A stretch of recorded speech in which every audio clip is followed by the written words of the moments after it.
बिस्मिल्लाहिर्रहमानिर्रहीम। बाब मा जा फ़ी क़ौलिही अज़्ज़ा व जल्ला व कल्लमल्लाहु मूसा तकलीमा।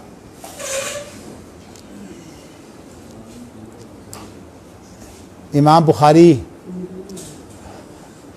अल्लाह ताला कलाम कर सकते हैं और हर तरह की कलाम कर सकते हैं, जिस वक्त चाहें बोल सकते हैं, जब चाहें जो है वो खामोशी इख्तियार करें और जिस तरह चाहें।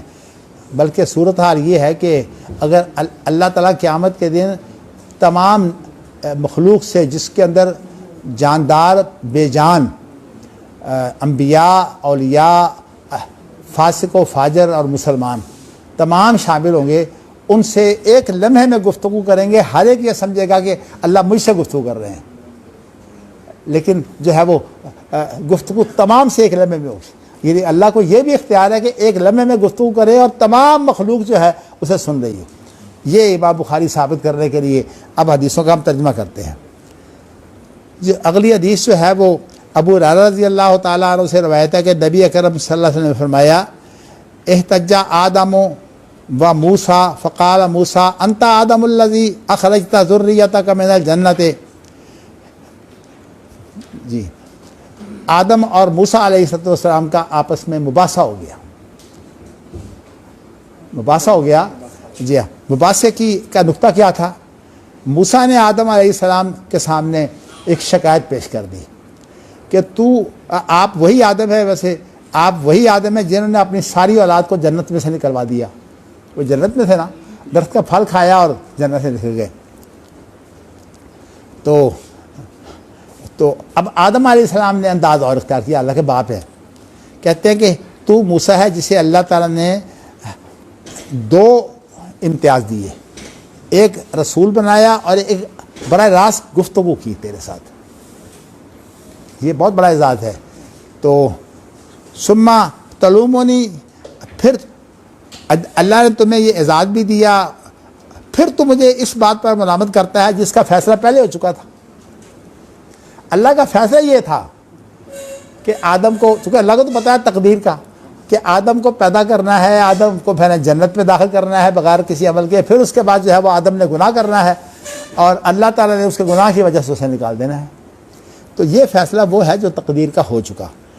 तो अब ये है कि मेरी पैदाइश से बहुत पहले ये फ़ैसला हो चुका। अब जो अबू हुरैरा है ना, उन्होंने मुख्तसर सा खुलासा ये बयान किया कि इसमें आदम अलैहिस्सलाम जो हैं वो जीत गए और मूसा अलैहिस्सलाम हार गए। यहाँ तफसील नहीं है, लेकिन दीगर अहादीस में कुछ तफसील है। उसके मुतल्लिक फिर जो है वो उलमा ने वजाहत असल में ये की है कि जब तक कोई चीज़ जो है वो हो ना जाए उस वक़्त तक उसके बारे में एहतियात भी करनी चाहिए। और किसी को मलामत भी नहीं, मलामत उस वक़्त होती है जबकि एक आदमी जो है वो अपने इरादे से कोई काम करे, मलामत भी हो सकती है। लेकिन जब ये बात आ जाए कि अल्लाह की तकदीर थी, मलामत की सूरत में अगर उसने कोई गुनाह किया उसको हद भी लगाई जाएगी। हत्ता कि वो अगर तौबा कर ले, कत्ल के बाद तौबा कर ले, बदकारी के बाद तौबा कर ले, लेकिन उसका कत्ल साबित हो जाए, बदकारी साबित हो जाए, उसे बाकायदा संसार भी किया जाएगा, उसे कत्ल भी किया जाएगा। लेकिन अल्लाह के यहाँ जो है उसको माफ़ी मिल जाएगी। दुनिया में भी कुरान मजीद में है ना, ज़ालिका लहुम खिज़्युन फिद दुनिया वलहुम फिल आखिरति अज़ाबुन अज़ीम। ये दुनिया में रसवाई है और आखिरत में अजीब अज़ाब है। इसके मुतालिक उलमा लिखते हैं कि ये उस शख्स के लिए है जो गुनाह करने के बाद तौबा ना करे और जो बदकारी के बाद उसको सज़ा मिलने से पहले तौबा कर ले, कत्ल के बाद तौबा कर ले, फिर उसको जो है वो अल्लाह की तरफ से माफ़ी मिल जाएगी, लेकिन दुनिया की सज़ा उसके लिए कफ़ारा बन जाएगी। यानी मतलब यह कि उसके गुनाहों का कफ़ारा बन जाएगी। तो इसके बड़ा अहम उसूल है कि जब एक बात हो जाए फिर उस पर पछताए नहीं। कुरान मजीद में अल्लाह ने कहा लिकाइला तासऊ अला मा फातकुम वला तफरहू बिमा आताकुम। अल्लाह ताला ने तकदीर इसलिए बनाई है, अपने हाथ में मामला इसलिए रखे हैं ताकि जो चीज़ तुमसे छिन जाए उस पर तुम अफसोस ना करो और जो तुम्हें मिल जाए उस पर इतरा कर तकब्बुर ना करो। ये कुरान मजीद की आयत है। चलिए अगली हदीस वो ये है कि अनस रज़ी अल्लाह ताला अन्हु से रवायत है कि अल्लाह के रसूल ने फरमाया कि क़यामत के दिन तमाम ईमान वाले जमा किए जाएंगे। तो अब तक जब ईमान वाले जमा होंगे, अम्बिया भी होंगे, तमाम अम्बिया और उन पर ईमान लाने वाले सारे इकट्ठे होंगे, तो सख्ती बहुत होगी। इतनी सख्ती होगी कि लोग पसीने में डूब रहे होंगे और बेचैनी इतनी ज़्यादा होगी। दूसरी बात यह है कि इंसान का मिजाज ये है कि उसका फ़ैसला हो जाए ना, खा वो उसके ख़िलाफ़ ही हो, मुतमईन हो जाता है। ये जो होता है क्या होगा क्या नहीं होगा, ये असल में तज़ब्ज़ुब जो है ये बहुत ख़तरनाक चीज़ है। तो इसलिए वो बेचारे तज़ब्ज़ुब में होंगे कि हमारा फ़ैसला हो जाए कम से कम कि हम जन्नत में जा रहे हैं कि जहन्नम में। तो कहते हैं कि हमारी कोई आदमी जो है वो हमारे रब के पास हमारा सिफारशी बन जाए और वो हमें इस मौका महल से, जो इस हालत में हम हैं, हमें जो है वो इससे निजात दिला दें। तो वो सबसे पहले आदम के पास आएंगे और आदम से आकर कहेंगे कि आप तो तमाम इंसानों के बाप हैं, अल्लाह ताला ने आपको अपने हाथों से बनाया है। ये फजीलत बयान की है, यानी आदम वो हैं जिनका पुतला अल्लाह ने अपने हाथ से बनाया। आप हाथों से बनाया है और आपसे फिर फरिश्तों से सजदा करवाया। क्या मतलब, फरिश्ते भी तमाम की तमाम मखलूक जो है वो सजदा कर गई। लेकिन आपको ये बताऊं कि ये जो होता है ना कि मैं तो बड़ी इबादत की है, मैंने तो बड़ा काम किया है, मैंने दिन की बड़ी खिदमत की है, ये शैतान के ज़हन में ये बात थी कि मैं तो बड़ा इबादतगार हूँ, मैंने तो इतनी खिदमत की है, मैंने आसमान का कोई कोना नहीं छोड़ा जहाँ मैंने सजदा नहीं किया, मैं आदम को सजदा करूँ, मैं इसके ताबे नहीं होऊंगा। अब बताइए कि इतना फरमाबरदार जो जिन्नों में से था, फरिश्तों में शामिल कर दिया गया इबादत की वजह से। जब उसने सजदा नहीं किया तो अल्लाह ने रान दिया। अब वो तागूत है और उसके पीछे लगने वाले भी तमाम शैतान हैं। और ये जो दुनिया के अंदर कत्ल गारत होती है, झगड़े होते हैं, नाफरमानियाँ होती हैं, इसके पीछे नज़र नहीं आता, होता शैतान है। और उसका काम एक ही है कि फूट डालो, मियाँ बीवी के दरमियान फूट डाल दो, और ये है कि बहन भाइयों के दरमियान फूट डाल दो, हत्ता कि माँ और बेटे के दरमियान, बाप और बेटे के दरमियान फूट डाल दो। और इसीलिए जो है वो कल एक आपने हदीस का जो आखिरी टुकड़ा मैंने आपको बताया था वो ये है कि अल्लाह ताला जो है वो अगर इंसान जो है वो एक पाकीज़ा कलमा कह सके तो वो पाकीज़ा कलमा जो है ना, ये उसको जहन्नम से निजात दिला देगा। और इसकी असल में तफसील जो है वो दूसरी हदीस में है। मुस्नद अहमद की हदीस है कि नबी अकरम सल्लल्लाहु अलैहि वसल्लम ने सहाबा से फरमाया कि मैं तुम्हें किसी ऐसी बात की खबर ना दूं जिसका ना तो नमाज मुकाबला कर सकती है, ना रोज़े मुकाबला कर सकते हैं, ना ज़कात मुकाबला कर सकती है और ना हज मुकाबला कर सकता है। बताइए कि कितना बड़ा वो अमल होगा जिसका ना नमाज मुकाबला कर सकती है, ना रोज़े मुकाबला कर सकते हैं और ना जो है वो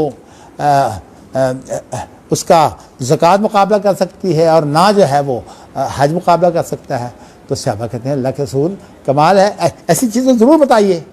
अल्लाह के रसूल ने फरमाया कि दो जो आपस में लड़ने वाले हैं ना, उनके दरमियान में सुलह कराने से वो सवाब मिलता है जिसका मुकाबला जो है वो ना नमाज करती है, ना रोज़ा करता है और ना ज़कात करती है, ना हज करता है। यानी ये इतना बड़ा काम है।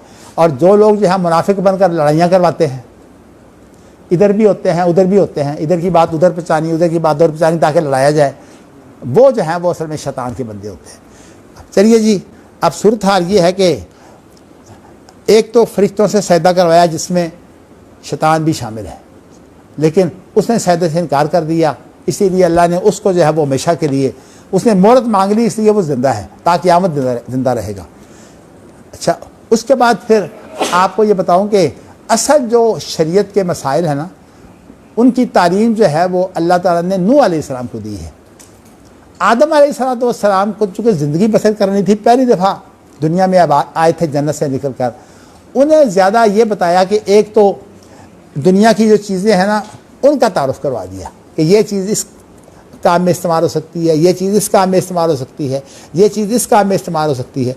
तो इसलिए उनकी एक फजीलत ये है वह अल्लमा का अस्मा कुल्ल शैइन, कि उनको जो है वो सारी चीज़ों के नाम बता दिए, हत्ता कि ज़ुबानें सिखा दी। ताकि उनकी औलाद जब फैल जाए तो वो अपनी औलाद से उनकी ज़ुबान में गुफ्तगू कर सकें। अब ये अल्लाह ताला ने हज़रत सुलेमान को एजाज़ दिया है या हज़रत आदम को दिया है। सुलेमान आपको पता है जानवरों की ज़ुबान भी जानते थे, जिन्नों की ज़ुबान भी जानते थे। और इसी तरह जो है वो आपको वाक़या पता है कि चुंटियों का लश्कर जो है वो कहते हैं सुलेमान का लश्कर आ रहा है, तुम्हें पाँव के नीचे कुचल देंगे। सुलेमान अलैहिस्सलाम ने बात सुन ली चुंटी की। तो कहना मैं चाहता हूँ कि अल्लाह ताला ये आदम अलैहिस्सलाम को अल्लाह ताला ने ये काम दिया और फिर बाद में अल्लाह ताला ने हज़रत सुलेमान अलैहिस्सलाम को भी ये काम दिया। तो वह अल्लामा का अस्मा कुल्ल शै, लेकिन ये कुरान की तफसीर नहीं है। ये असल में जो है वो ये आदम अलैहिस्सलाम को वो नबी थे, उनको जो हिदायत मिली हैं वो ज़्यादा दुनिया के अंदर, हत्ता कि खेती बाड़ी कैसे करनी है इसकी हिदायत मिली है, हालांकि ये शरीयत नहीं है। तो इसका मतलब है कि शरीयत हमें जो है वो दुनिया भी सिखाती है, हमें ये बताती है कि दुनिया क्या है। हमारे जितने भी ये दुनियावी उलूम है ना, हमारे बाद बेवकूफ़ लोग जो हैं वो नहीं जानते कि ये दुनियावी उलूम जो इनका फ़ायदा क्या है। ये तजर्बाती उलूम है। तजर्बाती उलूम के सिलसिले में जो है वो इस्लाम के मुखालिफ नहीं होते। हाँ, जो मुखालिफ हैं फहाशी है, बेहयाई है, इसी तरह शराब जुआ ये मना है। लेकिन जो तजर्बाती उलूम है इस वक्त दुनियावी उलूम जितने भी हैं, मैनेजमेंट साइंसेज है, नज़्म व नस्क़ कैसे चलाओगे, कुरान मजीद से भरा हुआ है। इसी तरह जो है ख़ानदानी निज़ाम क्या है, आपस में कैसे रहना है, हुकूक क्या होते हैं, बाप के हुकूक क्या हैं, माँ के हुकूक क्या हैं, बेटे के हुकूक क्या हैं। यहाँ तक कि एक शख्स ने जो है वो अबू दरदा से पूछा कि मेरी माँ कहती है मेरी अपनी बीवी को तलाक दे दूँ, मैं क्या करूँ। तो अबू दरदा कि माँ के बारे में असल में बात की है, मैं आपको मसला बता देता हूँ। माँ की खिदमत का हक़ जो है वो बाप से ज़्यादा है, लेकिन इताअत जो है वो इसलिए बाप की होती है कि घर का असल जो सरबराह होता है वो बाप होता है, माँ नहीं होती। तो उन्होंने कहा मैं तुम्हें एक हदीस सुना देता हूँ, अब उसके बाद तुम्हारा काम है कि तुम मानो या ना मानो। उन्होंने कहा कि अल्लाह के रसूल ने फरमाया बाप, माँ के बारे में हदीस नहीं है। बाप जो है फरमाया कि बाप जो है वो जन्नत का बेहतरीन दरवाज़ा है। जन्नत के 8 दरवाजे हैं, तो 8 दरवाज़ों में से बेहतरीन दरवाज़ा जन्नत का बाप है। अगर तू चाहता है कि तू उस दरवाजे से दाखिल हो तो फिर बाप की इताअत कर। हत्ता कि अब्दुल्ला बिन उमर ने, जो हज़रत उमर के बेटे थे, बीवी से बहुत प्यार था। बाप ने कहा इसको तलाक दे दे। उन्होंने कहा मेरी बीवी है, मेरा कोई झगड़ा ही नहीं है। वो कहता मैं तुम्हें कहता हूँ तलाक दे दे। उन्होंने तलाक नहीं दी। वो नबी अकरम सल्लल्लाहु अलैहि वसल्लम के पास पहुँच गए और जा कहा देखिए मैं कहता हूँ इब्न अब्दुल्ला बिन उमर को कि तलाक दे दे। वो तलाक नहीं देता। अल्लाह के रसूल ने उसे बुलाया, बुलाकर कहा अपने बाप की इताअत कर, तलाक दिलाई। यानी बाप का ये हक़ है। और इंसान बीवियों की खातर माँ बाप से उलझे, इससे ज़्यादा ख़तरनाक कोई चीज़ नहीं है। सबसे बदबख्त वो इंसान है जो अब अपने बाप के ऊपर हमलावर हो, और उससे भी ज़्यादा खौफनाक बात यह है कि वो अपने बाप का कातिल हो। अल्लाह माफ़ करे। चलिए जी, तो उन्हें कहा कि हमारी सिफारिश करें। मैं ज़रा जल्दी इसलिए करता हूँ ताकि हमें जो है वो सुकून मिल जाए। तो उन्होंने कहा कि नहीं मैं इस काबिल नहीं हूँ। तो उन्होंने अपना वो गुनाह जिक्र किया जो जन्नत में फल खा लिया था, कि मैं उसकी वजह से जुर्रत नहीं कर रहा कि अल्लाह मुझे कहेंगे तू वही है जिसने मेरी नाफरमानी की थी। अच्छा, अब उसके बाद जो अनस बिन मालिक की, ये अनस बिन मालिक की हदीस है और वो भी अनस बिन मालिक की हदीस है। अच्छा, ये हदीस जो है ये बड़ी ही अहम हदीस है। हमारे अहल हदीस जो है वो इस हदीस को नहीं मानते। बुखारी की इस हदीस को हमारे अहल हदीस नहीं मानते। मैंने कल भी आपको बताया था वो क्यों नहीं मानते। अब ज़रा बातें सुनिए, बल्कि मैं वो बयान कर देता हूँ पहले, ताकि एक बात जो है माशाल्लाह हमारे साथ हाजी इस्लाम साहब भी बैठे हैं, इल्मी ज़ौक़ भी है, और वैसे माशाल्लाह आप जो है वो आपने वो डिग्री भी है आपके पास, MBA है। चलिए खैर कोई नहीं। असल में वो इस वजह से नहीं मानते कि यहाँ असल में ज़िक्र ये है कि जब अल्लाह के रसूल सल्लल्लाहु अलैहि वसल्लम गए हैं ना मेराज में, तो अल्लाह ने तमाम फरिश्ते और दुनियावी मामलात जो है ना उनकी एक इंतहा रखी हुई है। एक बेरी है, कुरान मजीद में उसका नाम है सिदरतुल मुंतहा। सूरत नजम के अंदर इसका जिक्र हुआ है। सिदरा कहते हैं बेरी को, और वो इंतहाई बेरी है, उससे आगे कोई फरिश्ता नहीं जा सकता, कोई बड़े से बड़ा आदमी नहीं जा सकता। नबी अकरम सल्लल्लाहु अलैहि वसल्लम को जब मेराज करवाया है तो जिब्राइल लेकर गए थे, और जब वो लेकर गए तो सिदरतुल मुंतहा तक तो ले गए। उसके बाद फिर नबी अकरम सल्लल्लाहु अलैहि वसल्लम को जो है वो अल्लाह ताला ने मज़ीद मौका दिया, वो ऊपर चले गए और वहाँ चले गए जहाँ अर्श के ऊपर जो है वो लिखाई होती है, कलमों की आवाज़ें आती हैं, वो फैसले लिखे जाते हैं। अल्लाह ताला हमेशा फैसले करते रहते हैं। अल्लाह के जिस तरह के हुक्मरान फैसले लिखते रहते हैं, वहाँ फैसले लिखे, उनकी कलमों की आवाज़ें आ रही थी, वहाँ पहुँच गए। उसके बाद कुरान मजीद में भी है, तो मैं पहले कुरान का तर्जुमा आपको सुना देता हूँ। वन नज्म इज़ा हवा औज़ु बिल्लाहि मिनश शैतानिर रजीम वन नज्म इज़ा हवा मा ज़ल्ला साहिबुकुम वमा गवा वमा यंतिक़ु अनिल हवा इन हुवा इल्ला वह्युन यूहा। इसका मफ़हूम तो सिर्फ इतना है कि अल्लाह के रसूल जो कुछ भी बोलते हैं ये अल्लाह की हिदायत के मुताबिक, अल्लाह की वही के मुताबिक बोलते हैं। उसके बाद जो अगले लफ्ज़ हैं वो देखिए, अल्लमहु शदीदुल क़ुवा। उनको तालीम देने वाला वो है जो बहुत ही ताकतवर है। इन्नल्लाहा हुवर रज़्ज़ाक़ु ज़ुल क़ुव्वतिल मतीन। एक जगह पर आया कि अल्लाह ताला रिज़्क़ देने वाला है और वो बहुत मजबूत भी है और बहुत ताकतवर भी है। तो यहाँ ये है कि अल्लमहु शदीदुल क़ुवा, उसको जो है वो अल्लाह रब्बुल आलमीन ने जो बहुत ताकतों के मालिक हैं उन्होंने सिखाया। क्या मतलब? मोहम्मद सल्लल्लाहु अलैहि वसल्लम किसी के शागिर्द नहीं है, अल्लाह के शागिर्द हैं।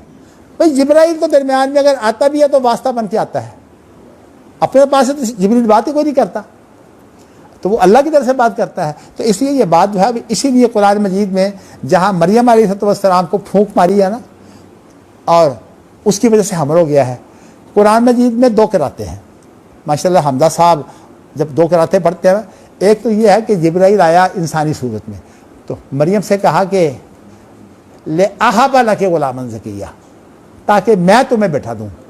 अच्छा, अब दूसरी के इसके अंदर इस्तेमाल ये पैदा होता है कि क्या जिब्राइल किसको बेटा दे सकते हैं? दूसरी किरात के अंदर साफ हो गया, उसके अंदर लिया बाला के गुलामन ज़किया, ताकि अल्लाह तुझे बैठा दे। तो फरिश्ता जो फूंक मारता है ना, जो काम करता है इंसान के पेट में, जब इंसान अभी 4 महीने का पूरा होता है तो अल्लाह फरिश्ते को भेजता है, वो फूंक मारता है, उसकी फूंक से जान पैदा होती है इंसान के अंदर 4 महीनों के बाद। बच्चा 4 महीने से पहले हरकत नहीं करता, 4 महीने के बाद माँ के पेट में फिर हरकत करता रहता है।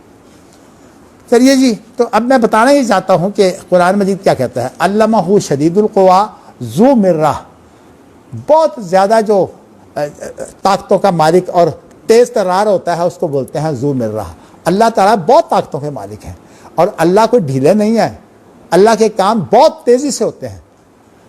यानी अल्लाह की सूरत यह है कि अल्लाह का हुक्म दे देते हैं कलमा कुन से, पूरी की पूरी दुनिया जो है वो तबाह हो जाए, पूरी की पूरी दुनिया जो है आबाद हो जाए।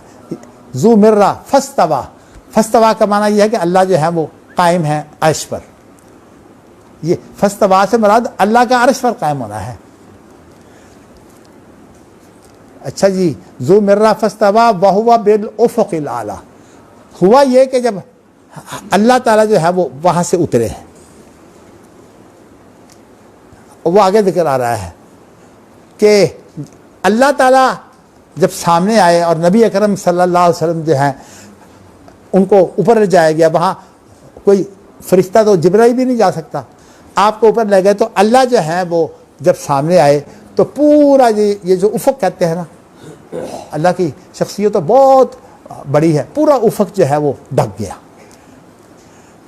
सुम्मा दना, पहले तो नज़रिया आया कि पूरा उफ़क़ जो है वो ढक गया है। सुम्मा दना फ़तदल्ला, फिर अल्लाह करीब हुए। फ़तदल्ला का माना जैसे कि आप डोल डालते हैं ना पानी में, ये दल्व उनसे है, डोल पानी में डालते हैं नीचे उतरता है, तो कहा कि जिस तरह डोल होता है इस तरह अल्लाह ताला नीचे उतरे। ये असल में ये बताया कि अल्लाह ताला उतरते हैं। अल्लाह अर्श पर होने के बावजूद अल्लाह की ये ताकत है, क्योंकि ये फासला और ज़माना जो है ये अल्लाह की मखलूक है, अल्लाह के दरमियान में आयल नहीं है। अल्लाह अर्श पर भी होते हैं, इसके बावजूद भी पहले आसमान पर हर रात आते हैं, पहले आसमान पर अर्श पर भी होते हैं। तो ये जो चीज़ें हैं इसके बारे में इमाम मालिक ने बात साफ कर दी है। वो कहते हैं इसका माना तो अरबी ज़ुबान है, हम समझते हैं, कैफियत हम नहीं जानते, इसलिए कि अल्लाह रब्बुल आलमीन है, वो अर्श पर भी हों और हमारी शाह से करीब भी हो। कुरान मजीद में ये है कि अल्लाह शाह से ज़्यादा करीब है। फिर कैसे करीब है? वो तो अर्श पर है। असल में ये फासला अल्लाह के दरमियान में हायल नहीं है, तो इसलिए जब फासला हायल नहीं है तो अच्छा जी, अब सुम्मा दना फतदल्ला फ़काना काबा कौसैन औ अदना।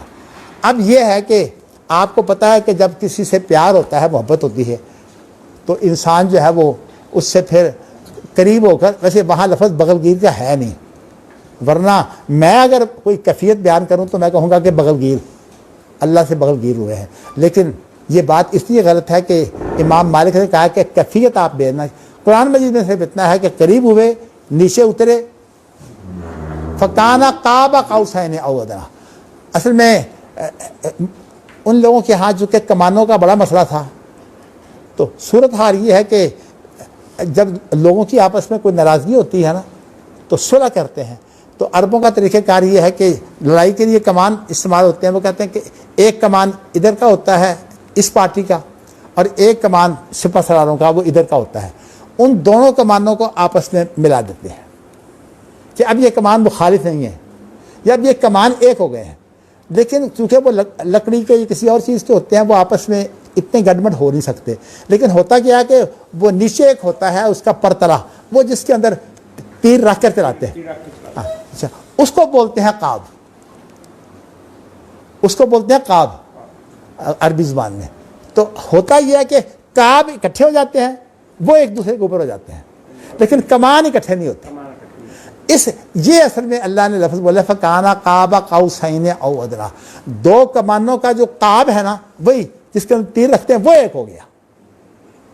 बल्कि इससे भी करीब तर, मतलब जो सूरत करीब तर हो सकती है, जैसे अल्लाह ने कह दिया कि मैं तो इंसानों की शाह से भी ज़्यादा करीब हूँ, तो इसलिए अदना के अंदर वो चीज़ आ गई। लेकिन हम कैफियत बयान नहीं करेंगे। ये हमारा सलफ़ का तरीका है, अहले हदीस का तरीका है कि वो अल्लाह की कैफियत बयान नहीं करते। वो कहते हैं जैसे अल्लाह की ज़ात की लायक है। लेकिन ये बात वाज़ेह है कि अल्लाह पहले आसमान पर भी उतरते हैं, और हत्ता कि ऐसा भी आता है जिक्र कि एक इंसान जो है वो जब अल्लाह की तरफ से है वो एक बरिश्त आता है, अल्लाह दो बरिश्त आते हैं।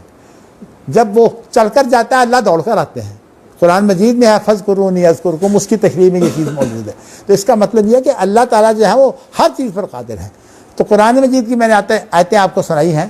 तो काबा फ़काना काबा कौसैन औ अदना फ़अौहा इला अब्दिही मा औहा, अपने बंदे की तरफ वो वही की जो भी वही की। और उसके अंदर सबसे बड़ी बात यह है कि ये 50 नमाज़ें फ़र्ज़ की, 50 नमाज़ें। उसकी तशरीह फिर मैं हदीस में इंशाअल्लाह करूँगा, जो बाकायदा उलमा ने फिर उनको 50 नमाज़ें फ़र्ज़ हुई हैं। और फिर आपको इल्म है कि हज़रत मूसा अलैहिस्सलाम जो पहले जो है वो वैसे तो वो छठे आसमान पर है, हज़रत मूसा, आदम 7वें आसमान पर है।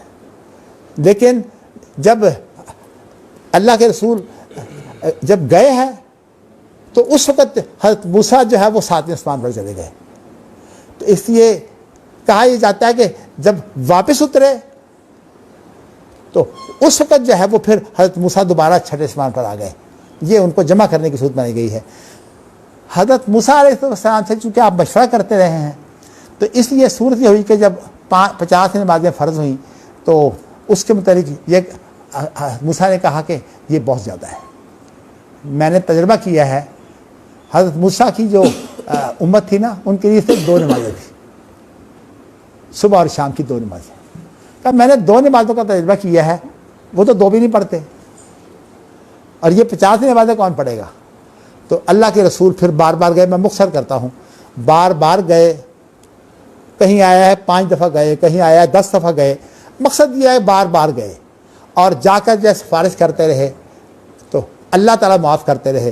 पहले 40 बनी, फिर 40 से 30 बनी, 30 से फिर 20 बनी, 20 से फिर 10 बनी, और 10 के बाद फिर 5 बनी। अब मूसा अलैहिस्सलाम कहते हैं कि दोबारा जाओ, इसलिए कि मेरी उम्मत जो है उसने 2 भी नहीं पढ़ी, तो आप ये 5 भी जो है वो कम करवाइए। अब अल्लाह के रसूल जो है वो कहते हैं कि नहीं, मुझे इतनी दफ़ा मैं जा चुका हूँ, मुझे शर्म आती है। लेकिन मूसा अलैहिस्सलाम 7वें आसमान पर थे, उनसे आकर जो है वो बार बार मशवरा हो रहा है। तो अब सूरत हाल जो है वो ये है कि जब ये बात हुई तो अल्लाह की तरफ से फिर वही उतरी, वो वही उतरी कि ला युबद्दलुल क़ौलु लदैया व मा अना बिज़ल्लाम लिल अबीद। अब जो बात मेरी है वो बदली नहीं जाती और मैं अपने बंदों पर जुल्म करने वाला नहीं। अब ये जो आयत है ना, ये जब उतर आई तो अल्लाह के रसूल समझ गए कि अब ये बात बदली नहीं जाएगी। लेकिन अल्लाह ने फरमाया कि लौह महफूज में मैंने 50 लिखी हुई हैं, ये जो 5 है इनमें से हर एक का सवाब जो है वो 10 नमाजों के बराबर होगा, शुमार ये 50 होंगी। यानी आप ये समझ लीजिए कि जो आदमी यहाँ नमाज पढ़ता है ना, उसकी नमाज एक नहीं होती, उसकी 10 नमाजें होती हैं, लेकिन 10 से लेकर 700 तक सवाब 10 कम अज कम है। जैसे कुरान मजीद में आता है ना 700 गुना तक एक दाने, एक 700 गुना तक, बल्कि इससे भी ज़्यादा। इसलिए जो लोग इबादत करने वाले हैं उनको पता है कि कितना सवाब मिलता है। तो मेराज की रात जो है वो नमाज दी गई है, अल्लाह ने मुलाकात करके नमाज दी है, और इसीलिए नमाज को कहा जाता है सलात व मेराजुल मोमिन। नमाज जो है ये मोमिन का मेराज है। क्या मतलब कि जो मोमिन अल्लाह के साथ नमाज पढ़ता है, अल्लाह की नमाज पढ़ता है, वो असल में अल्लाह से उसको मेराज हासिल होता है, वो अल्लाह से मुलाकात करता है।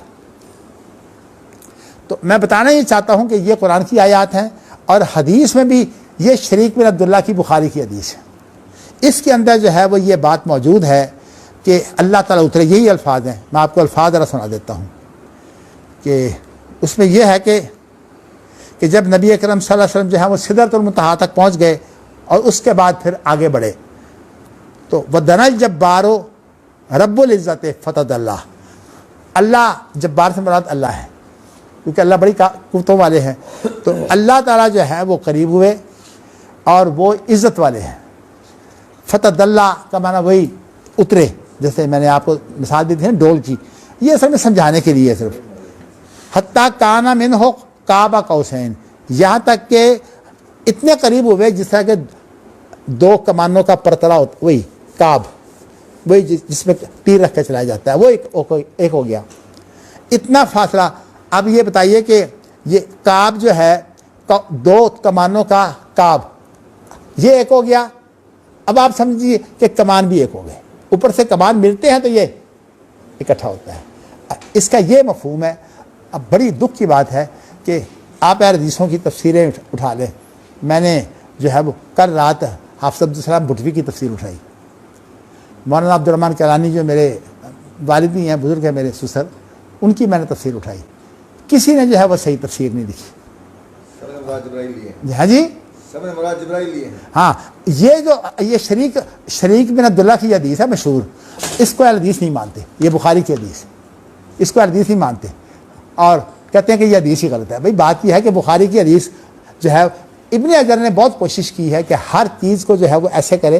कहते हैं कि ये हदीस तो बहुत मयारी है, इसके तो बड़े नुक्ते बयान हुए हैं, और जो नुक्ते हैं वो मैं बाद में बयान करूँगा। मैंने आपको ये बताया है कि हमारे हदीसों को जो है, मैंने इसीलिए ये दर्स शुरू किया है। इंशाल्लाह मैंने किताब तौहीद की शरह इनके सपुर्द की हुई है, और मैंने कहा हुआ है कि जो मैं दरस देता हूँ ना, ये किताब तौहीद में पढ़ा रहा हूँ, इसकी जो मैं दरस देता हूँ इसका तर्जमा पहले से मौजूद है। आपने वो तर्जमा लेकर मौलवी वहीदुज़्ज़मा का और मौलवी दाऊद राज का वो तर्जमा लेकर उसकी हवाशी और शरह वो लिखनी है जो मैं बयान करता हूँ। तो अल्हम्दुलिल्लाह मुझे अल्लाह का शुक्र है कि मैंने, चूँकि जब पढ़ाना होता है तो मैं चीज़ें देखता हूँ, दूसरी तफसीरें देखता हूँ। इन्ना अल्लाह राजिऊन, बड़ा ही दुख है किसी एक हदीस की तफसीर, हाँ सिवाय इसके जो मेरे उस्ताद हैं ना, जो मौलाना अब्दुल हक हाशमी हैं, जो मुल्तान में थे लेकिन सऊदी अरब चले गए, जिनका बेटा जो है वो अब्दुल वकील जो है वो वहाँ हरम में दरस भी देता है। वो आजकल बेचारा बहुत बीमार है, उसको फारज हुआ है। तो ये बहुत बड़े आलिम थे। ये हम इनके शागिर्द हैं, मैं भी और मेरे साथी अफसनाउल्लाह वगैरह, हमने इनसे पढ़ा भी है और इनसे सनद भी ली है। और ये 1966 की बात है जब हमने इनसे सनद दी थी, यानी आज से 55 साल पहले। उसके बाद फिर मैंने इरादा किया था 67 के अंदर शेख इब्न बाज़ के साथ मिलकर कि मैं मदीना यूनिवर्सिटी जैसे यूनिवर्सिटी जो है वो बनाना चाहता हूँ। मुझे शेख इब्न बाज़ पूछने लगे कि ये तो हुकूमत है। मैंने कहा मैं अल्लाह से मांगूंगा, और अल्लाह कहते हैं कि मुझसे जब मांगो तो इत्मीनान से मांगो, मेरे ऊपर कोई चीज़ बारी नहीं है, मैंने अल्लाह से काम करवाना है। और इसीलिए मैं कहता हूँ कि मेरी यूनिवर्सिटी तो अल्लाह ने काम करनी है। मैं आपको ये बताऊँ कि इस वक्त जो आप यहाँ फसाद देख रहे हैं ना, ये हकीकत में अगर आज मैं मर गया होता ना, यहाँ गोलियाँ चलती, इसलिए कि एक दूसरे को बर्दाश्त करने के लिए तैयार नहीं है। जब मेरे साथ ये हो रहा है तो भाइयों का आपस में क्या होता। मैं समझता हूँ कि इन जैसे नेक लोगों को अल्लाह ने तौफीक दी है। ये सब कुछ हुआ, यहाँ मेरे मोबाइल छीने गए हैं, मुझे मारा गया है बाकायदा, लेकिन इसके बावजूद देखिए अल्लाह ताला ने वो लोग भेज दिए हैं जिनके बारे में मैंने हदीस सुनाई है कि इंशाअल्लाह नमाज भी इनके अमल का मुकाबला नहीं करती, रोज़ा भी नहीं, हज भी नहीं। अब आप जो है वो तौफीक मांगिए अल्लाह से कि अल्लाह इनके ज़रिए से ये सुलह करवा दे।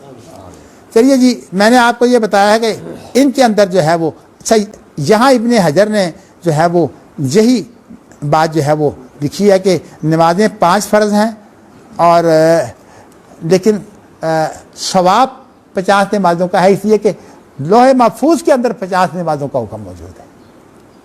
तो इसलिए आप एक नमाज जो छोड़ते हैं वो एक नहीं होती, और फिर बाजमात नमाज हो तो 27 नमाज़ों का सवाब, और अगर मिसवाक के साथ हो तो 70 नमाज़ों का सवाब। अब आप 700 को, ये हमारे तबलीगी जमात वाले जो हैं वो बहुत ज़्यादा ज़रबे देते हैं, वो लाखों करोड़ों बना देते हैं। हाँ जी, सब माशाल्लाह है तो अजीज़ ख़ानदानी, लेकिन तबलीगी जमात के साथ भी बड़ा काम किया है इन्होंने अल्हम्दुलिल्लाह। अच्छा, बल्कि इनके जो बड़े भाई हैं वो माशाल्लाह वहाँ के इंचार्ज हैं, एक हाजी कराम साहब, अल्लाह उन्हें सेहत दे, सुना आजकल बीमार है माशाल्लाह। ये ख़ानदान भी अल्लाह ने चुना हुआ है। तो मैंने आपको ये बताया है कि अच्छा, अब हमारे यहाँ हदीस क्या करते हैं, इसकी तावील क्या कहते हैं। कहते हैं वो जिब्राइल थे। ये बताओ कि जिब्राइल तो अल्लाह के रसूल के पास हमेशा आते थे, और जब पहली वही उतरी है उस वक्त भी जिब्राइल आए हैं। उसके बाद जो या अय्युहल मुद्दस्सिर, ये दूसरी सूरत है, उस वक्त आपने जिब्राइल को अपनी असल शक्ल में देखा था। उस वक्त वो छाए हुए थे और अल्लाह के रसूल उनसे डरकर भागे थे। या अय्युहल मुद्दस्सिर कुम फअंदिर व रब्बका फकब्बिर व सियाबका फताहिर। इसीलिए कुरान उसका तर्जुमा क्या है कि ए ऊपर की चादर ओढ़ने वाले, दसार कहते हैं ऊपर की चादर को, ऊपर की चादर ओढ़ने वाले, क्योंकि आपको बुखार था, ऊपर की चादर ओढ़ने वाले, कुम फअंदिर, खड़े होकर लोगों को डरा, व रब्बका फकब्बिर, अपने रब की बड़ाई बयान कर, व सियाबका फताहिर, अपने कपड़े पाक कर, व रुज्ज़ फहजुर, और पलिदियों को छोड़ दे। जितनी भी नाफरमानियाँ हैं, जिनमें नाफरमानियाँ माँ बाप की, माँ बाप से मुकाबले, बहन भाइयों के साथ आपस में लड़ाइयाँ, ये तमाम की तमाम जो वो लड़ाइयाँ हैं जो शैतान इसमें बड़ा काम करता है। शैतान नज़र नहीं आता इस वक्त, जो आपने देखा है आँखों से, ये असल में पीछे शैतान है। लेकिन ये अल्लाह का बड़ा शुक्र है कि अल्लाह ताला ने एक तो मेरी ज़िंदगी में ये मामला कर दिया, और मुझे उम्मीद है इंशाअल्लाह ताला अगर मेरी ज़िंदगी ना होती ना, ये शायद ये बुजुर्ग ना आते, चूँकि अल्लाह ताला ने मेरे साथ इनकी मोहब्बत रखी हुई है। वरना कौन अपने ख़ानदानी इतने मामला होते हैं, इंसान उनके अंदर ही नहीं। तो अल्लाह इन्हें जज़ाए खैर दे। तो अब मैंने आपको सिर्फ तर्जुमा कर देना है इस हदीस के अंदर, लेकिन ये शरीक बिन अब्दुल्लाह की हदीस बड़ी मशहूर है। अहले हदीस इस हदीस को नहीं मानते। तो मैं कहता हूँ कि अगर आप इस हदीस को नहीं मानते, बुखारी की हदीस है, और इमाम बुखारी का भी यही मौक़िफ़ है। इमाम बुखारी भी कहते हैं कि ये असल में इसलिए कि वहाँ कुरान मजीद के अंदर कहीं जिब्राइल का जिक्र ही नहीं है, और जिसका जिक्र ना हो उसकी तरफ ज़मीर लौट ही नहीं सकती। फिर आगे लफ्ज़ है फ़अौहा इला अब्दिही मा औहा, अपने बंदे की तरफ। क्या मोहम्मद रसूल सल्लल्लाहु अलैहि वसल्लम जिब्रील के बंदे हैं? वो तो अल्लाह के बंदे हैं। ज़मीर जो है वाज़ेह बता रही है कि ये अल्लाह ताला है, और जो भी वही कही है कि है, जिब्राइल ने नहीं बताया आपको 50 नमाज़ों का, वो अल्लाह ने खुद कहा है उनके। इसीलिए इमाम बुखारी इसके अंदर लाए हैं कि अल्लाह ताला गुफ्तगू करते हैं। अल्लाह की ज़ियारत के कायल हैं। हाँ जी, ने अल्लाह की ज़ियारत की है, ये आप मानते हैं? वो मैं उसकी वजह अभी बयान करता हूँ। चलिए, आपने अच्छा सवाल किया है, मैं वजह उसकी बयान कर देता हूँ। इसी हदीस में आएगा कि नबी अकरम सल्लल्लाहु अलैहि वसल्लम जो है वो इंसानी हालत में नहीं थे। आप जो थे आप पर एक अजीब हालत आ रही थी। आपको जो है वो एक दफ़ा जो है वो कुछ बातें, सारी नहीं, कुछ बातें जो है वो ख्वाब में दिखाई गई हैं। आपने अल्लाह को ख्वाब में देखा है नबी अकरम सल्लल्लाहु अलैहि वसल्लम ने, और इससे पहले ये वाक़या हो चुका है कि नबी अकरम सल्लल्लाहु अलैहि वसल्लम ने अल्लाह को ख्वाब में देखा है। अब आप बताइए कि ख्वाब इंसान देखता है ना, लेकिन इंसानी हालत में नहीं होता उसको, उस वक़्त जो है वो एक और हालत में होता है। अगर इंसानी हालत में हो तो वो ख्वाब के अंदर जो है बड़े कुछ काम कर सकता है, इसलिए ख्वाब की कोई हरकत मोतबर नहीं है। तो मैं बता नहीं, आप सुन लीजिए। अब आपने जब सवाल किया, सवाल का ये जो है ना मुनाज़रा मुबासे की बात छोड़िए, आप मेरी अब बात सुनिए। असल बात यह है कि नबी अकरम सल्लल्लाहु अलैहि वसल्लम ने ये जो सारा काम किया है ना, ये मौजज़ा है। मौजज़ा के अंदर इंसानी ताकत काम नहीं करती। मौजज़ा के अंदर अल्लाह ताला ऐसी कुव्वत दे देते हैं कि वो इंसान जो है वो इंसानी ताकत से ऊपर जाकर, जैसे कि ईसा अलैहिस्सलाम मुर्दों को ज़िंदा करते हैं, परिंदा बनाते हैं, मट्टी का फूंक मारते हैं, वो परिंदा बनकर उड़ जाता है। और इसी तरह जो है ये तमाम के तमाम काम, हर जगह क्या लफ्ज़ है, बिइज़्निल्लाह, ताकत अल्लाह की है, वो मेरी नहीं है। क्या मतलब है?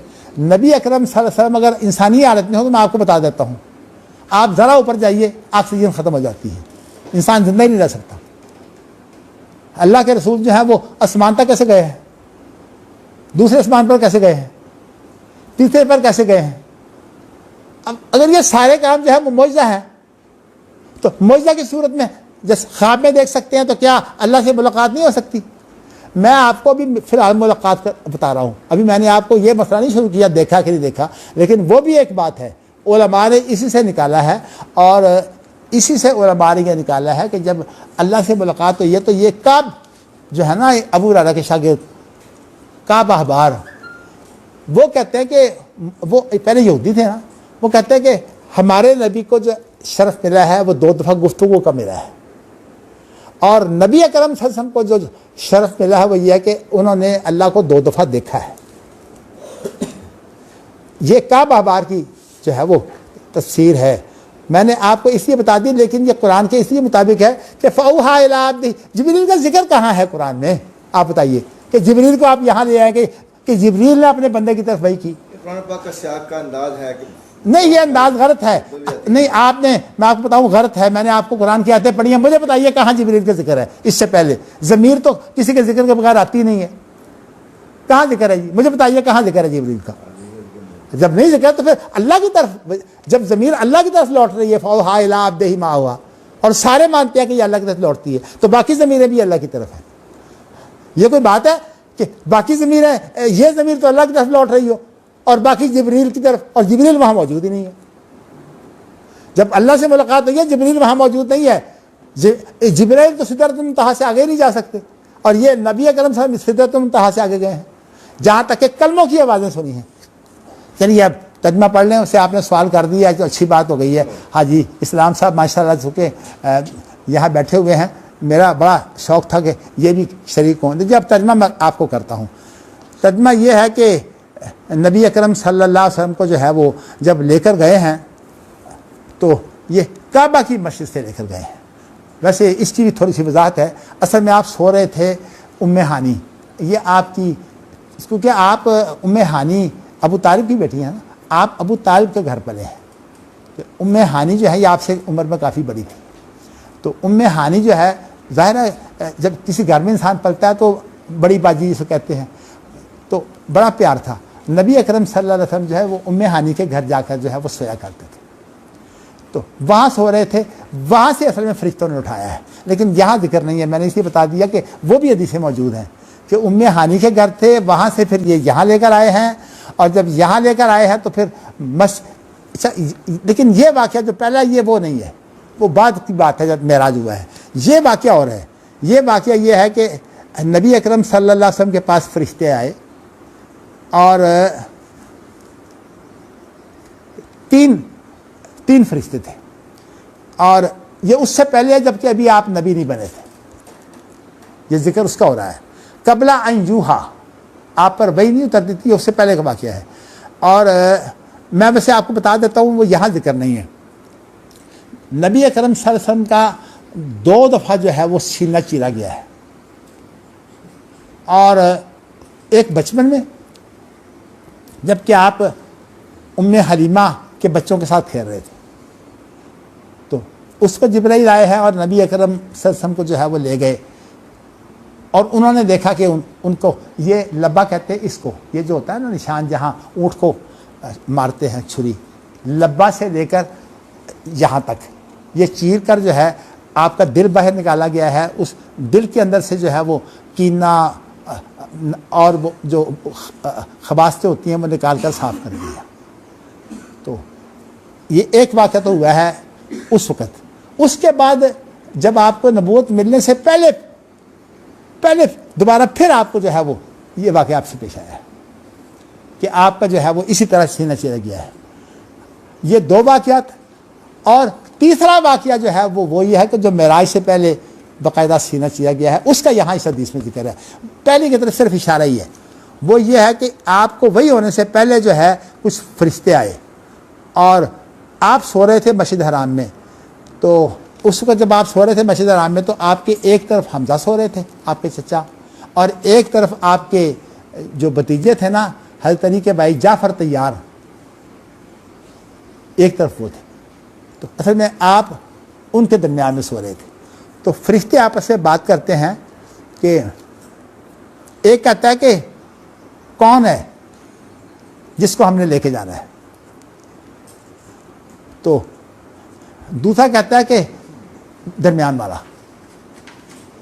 वाला है और ये सबसे बेहतर है। अच्छा, तो फिर कहते हैं आपस में कि फिर ले लो, इसको ले लो, मतलब उठा के ले जाओ। तो अब शरीक में अब्दुल्ला कहते हैं कि उस वक्त सिर्फ ये वाक़या हुआ है, मिराज वाला, चूँकि ये वही से पहले का वाक़या है ना, मिराज तो वही के बाद हुआ है, तो इसलिए इसका सिर्फ इशारा किया इख्तिसार से कि ये वाक़या भी हुआ है। अब नबी अकरम सल्लल्लाहु अलैहि वसल्लम ने ये वाक़या ख्वाब में देखा है, इसलिए बाद लोगों ने ये मुगालता पैदा करने की कोशिश की है कि ये मिराज ख्वाब में हुआ है।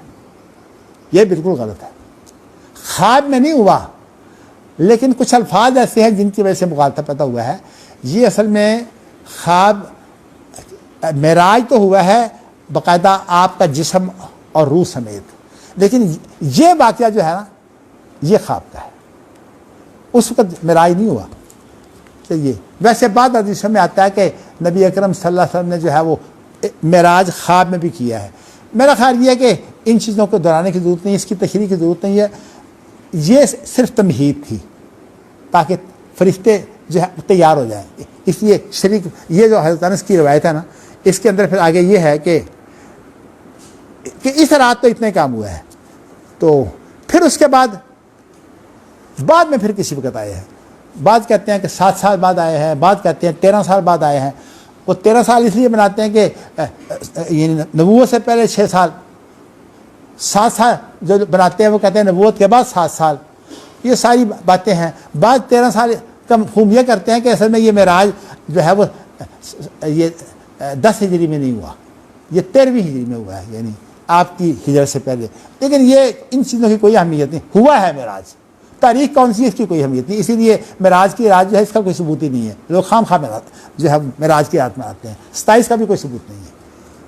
चलिए जी, अब उसके बाद क्या है कि उसके बाद अगली तर्जमा ये है कि उसके बाद फिर आए हैं, और अब ये इस वक्त आए जब आपको नबूवत मिल चुकी थी। तो उसके अंदर लफ्ज़ है कि नबियों का दिल जो होता है ना वो जाग रहा होता है, आंखें सो रही होती हैं।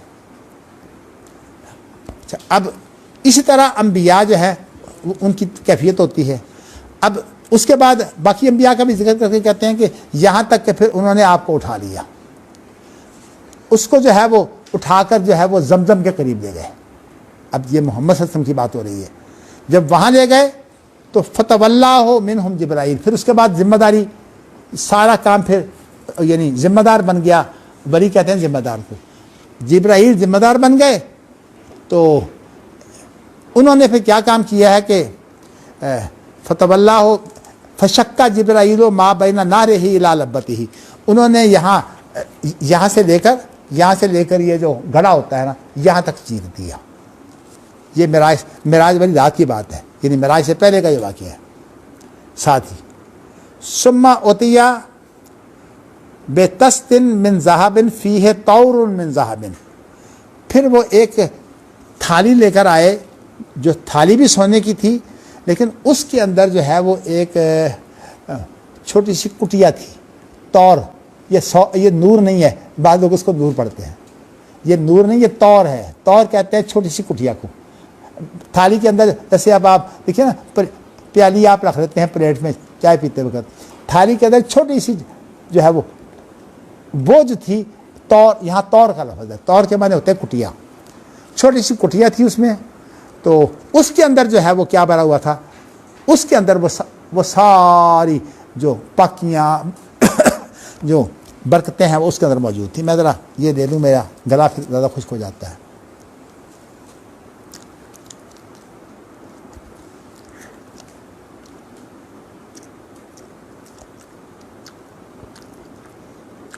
लो जी, कहा कि उसमें ईमान और दनाई भरी हुई थी, ईमान और हिकमा। अब वहाँ से लेकर, उस कुटिया से लेकर आपका सीना भी भर दिया। वह लगा दीदहू मुझे लगा दीद का लफ्ज़ बड़ा प्यारा है, क्योंकि मेरी यही तकलीफ है। लगा दीद कहते हैं यहाँ रगें होती हैं, मेरी वो रगें बंद है 3 साल से, इसलिए जब मैं बोलता हूँ तो इतनी खुशी हो जाती है। मैं फिर ये लेता हूँ तो वक्ती तौर पर तर हो जाती है, लेकिन थोड़ी देर बाद फिर मैं हमेशा अपने पास रखता हूँ ये चीज़। अब मैं आपको पढ़ा रहा हूँ तो यही सूरत है मेरे साथ बनी। आगे इमाम बुखारी ने यानी खुद तशरीह कर दी है, यानी उरूका हल्के ही, हलक की जो रगें होती हैं ना, ये वो मुराद है, लगा दीद का लफ्ज़ जो है। फिर आपने उनको बंद कर दिया, यानी सीना दिल धोकर साफ करके तमाम वहाँ ईमान और हिकमत भरकर जो है बंद कर दिया। अब ये बताइए कि ये काम जो है सारे क्या हो रहे हैं? ये आपकी इंसानी हालत है। इंसानी हालत में ज़रा चीरो, जिंदा रहेगा कोई आदमी? ये सब मौजूद हैं। तो रहते हैं, जी हाँ, इसलिए तो रहते हैं। जी हाँ, चलिए जी अब आगे चलिए। नहीं, अब तो माशाल्लाह तारुल कादरी को तो बड़ा कुछ होता है। जी हाँ, जी हाँ, अब आगे पढ़िए जी। सुम्मा, फिर वो दुनिया के, ये जो पहला आसमान है इसको आसमान दुनिया कहते हैं, वहाँ ले गए। जब वहाँ ले गए तो उन्होंने दरवाज़ा खटखटाया। फिर आसमान वालों को जिब्राइल ने आवाज़ दी, तो कहते हैं कौन है? क्या मैं जिब्राइल हूँ। तुम्हारे साथ कौन है? मेरे साथ मोहम्मद हैं। तो क्या कहते हैं? उनको बुलाया गया है। कहाँ उनको बुलाया गया है? अच्छा जी, फिर वो आसमान वाले जो बड़े खुश होते हैं, कहते हैं मरहबा। मरहबा का माना होता है कि एक तुम वसी जगह आए हो, यानी मरहबा का माना है मेरा सीना भी खुला है, मेरा घर भी तेरे लिए खुला है। रहब कहते हैं ये चबूतरों को, ये रिहाबे हरमा है ना, बाहर की जो खुली जगह उसको रिहाब कहते हैं, जो खुली और वसी जगह होती है। तो माना ये होता है कि मरहबा बिकुम, तुम बहुत खुली जगह आए हो, यहाँ कोई तुम्हारे लिए तंगी नहीं है। और उसके बाद फिर लफ्ज़ होता है कि आहलन, कि तुम ये ना समझना किसी गैर में हो, तुम अपने घर वालों में हो, क्योंकि इंसान अपने घर वालों से मानूस होता है। तो ये कलमा अरबों के यहाँ बड़ी अहमियत रखता है। तो उन्हें कहा, आसमान वाले कहने लगे ये कलमे। फिर उसके बाद जो है वो आसमान वाले बहुत खुश हुए। ये फरिश्ते हैं पहले आसमान के। अच्छा, अब देखें अल्लाह ने क्या बताया है। कहा कि आसमान के फरिश्तों को जो है, जो अल्लाह का इरादा होता है उसका पता नहीं होता। अगर उन्हें पता होता तो क्या पूछते क्यों? यानी बताया कि फरिश्तों को भी गायब नहीं है। चलिए जी, अब आगे जो है, जो ज़मीन में हो रहा है फरिश्तों को उसका कोई इल्म नहीं होता। अब ये सारा नियत करते हैं तो फिर से सवाब लिख देते हैं, वो कह सकते हैं बगैर। आप छोड़िए, बात लंबी दूसरी तरफ चली जाएगी। मैं इसका तर्जमा करने दें, हदीस बड़ी लंबी है। मैं चाहता हूँ हाजी साहब की मौजूदगी में ये सारा तर्जमा हो जाए। अच्छा जी, उसके बाद हो गया कि आप फिर आपने वहाँ आदम को पाया, तो जिब्राइल ने तारुफ पर आया। आपको आदम का ये मतलब शक्ल नहीं थी, पता थी। तो कहा कि ये आपके वालिद हैं। तो आपने फिर उन्हें कहा कि इनको सलाम करो, वालिद को। तो जो है सबसे पहले अपने बाप से मिले हैं। देखिए, तो बाप का रिश्ता सबसे करीबी होता है। तो वरद्दा अलैहि आदम, तो आदम ने वालेकुम अस्सलाम व रहमतुल्लाह, आदम ने जवाब दिया। तो फिर आदम को जब पता लगा ये मेरे बेटे हैं, तो कहते हैं कि तेरे लिए, यानी मरहबन वही लफ्ज़ जो अरबों का है, मरहबन व आहलन या बुनैया, मेरे प्यारे बेटे तू अपनों में आया है, तू कहीं गैर जगह नहीं आया, और तेरे लिए ये जगह बहुत फराख है। और फिर कहते हैं नेमल इब्नो, तू तो बहुत ही अच्छा बेटा है, कि तू तो बहुत ही अच्छा बेटा है। फ़ैज़ा हुआ फिर समाई दुनिया। अच्छा, अब एक और चीज़ यहाँ आ गई है, वो ये है कि वहाँ क्या देखते हैं कि वहाँ दो नहरें जो हैं वो जारी हो रही है दुनियावी आसमान पर। अच्छा, तो आपने पूछा कि ये दो नहरें क्या हैं, तो जवाब क्या दिया? नहीं, दो नहरें जो है ना, आपने पूछा कि वो दो नहरें कौन सी हैं, तो कहा कि इनमें से एक नील है और एक फुरात है। इनका असल जो है ना, इनका असल जो है ये पहले आसमान पर है। असल में ये कुरान मजीद की आयत की तफसीर हो रही है। असल में ये जो पानी है ना, इसका असल सारा आसमान पर है। फिर समाए रिज़्क़ुकुम व मा तुअदून। इसी तरह अल्लाह जो कुछ भी उतारते हैं आसमान से उतारते हैं। इंसान का रिज़्क़ जो है वो असल में आसमान से, पानी ना अगर उतरे तो ज़मीन में कोई चीज़ ही नहीं हो सकती। पानी आसमान से आता है, और इनका पानी जो है पहले आसमान पर होता है। ये जो दुनिया में आप पानी देखते हैं ना, ये हकीकत में आप यूँ समझिए कि ये बारिश हुई है तो इससे नील और फुरात बन गए हैं, लेकिन ये पानी कहाँ से आया है? ये पहले आसमान से आया है। इसलिए ये लोग समझ नहीं सकते, कहते ये भी गलत है, वो तो ज़मीन पर है भाई। इसीलिए इब्न हजर ने बहुत मेहनत की है, मैं अल्लाह ताला उसे जज़ाए खैर दे। जगह जगह उसने जो है वो जहाँ कहीं को लोगों का इख्तिलाफ है उसने उसको तत्बीक दी है। चूँकि चीफ जस्टिस था, मगर अल्लाह की कुदरत, ये चीफ जस्टिस जो दुनिया के अंदर से शोहरत पाई है, कहते हैं उसकी पूरी ज़िंदगी को अगर आप देखें तो उसकी पूरी ज़िंदगी में हर रोज़ 14 सफ़े उसके बनते हैं दिखने के, मगर इसका बेटा जो था वो नाफरमान था। कहते हैं उसकी ज़िंदगी में एक ही ऐप था, इसका बेटा नाफरमान था बस। और यह है कि नाफरमान होने के बावजूद वो अपने बेटे से नफरत नहीं करते थे, ये उनका ऐप बयान किया गया है। चलिए जी आगे चलते हैं। फिर आगे इनका उनसुर जो है, इनका असल जो है, उनसुर कहते हैं ना अनासिर, उनसुर जो है वो वहाँ है, मतलब वहाँ से पानी बरस कर ये नहरें तैयार हुई हैं। उसके बाद फिर आप जो है वो आगे चलते रहे, एक और नहर आ गई, तो उस नहर के ऊपर जो है वो एक महल था जो मोती और ज़मुर्रद से तैयार किया हुआ था। मोती और ज़मुर्रद से, ज़बरदस्त कहते हैं ज़मुर्रद को। तो आपने जब उसमें हाथ मारा तो उसके अंदर पूरी की पूरी जो थी कस्तूरी थी, और कस्तूरी जो है वो जो बड़ी तेज़ खुशबू देती है। आम तौर पर कस्तूरी के अंदर खुशबू जब जो है ज़्यादा तेज़ नहीं होती, खुशबू धीमी धीमी खुशबू होती है। लेकिन ये जो लफ्ज़ है ना अज़फ़र, अज़फ़र का माना होता है तेज़ खुशबू वाली, तो ये हदीस के अल्फाज हैं। चलिए जी, मिस्कुन अज़फ़र। तो अब कहते, आप पूछते हैं कि जिब्रील से ये क्या है? कहते हैं कि ये कौसर है, ये कौसर है, और जो कौसर है ये अल्लाह तेरे रब ने तेरे लिए छुपाया हुआ है। असल बात क्या है कि कौसर है तो अर्श के नीचे से निकलने वाला, लेकिन इसका जो कौसर का जो पानी है ना वो पहले आसमान तक जो है वो आता है। और उमूमन अल्लाह ताला जो है वो अपने नेक बंदों को जो वहाँ बस रहे हैं कौसर का पानी मुहैया करते रहते हैं, और वो सातों आसमानों पर जो नेक लोग मौजूद हैं उनको जो है वो कौसर का पानी मुहैया होता है। इसलिए पहले आसमान पर जो है वो छुपाई हुई है, नज़र नहीं आती, लेकिन आपको दिखा दी गई। फिर आप दूसरे आसमान की तरफ गए हैं तो उसी तरह बात हुई जैसे पहले आसमान पर हुई थी।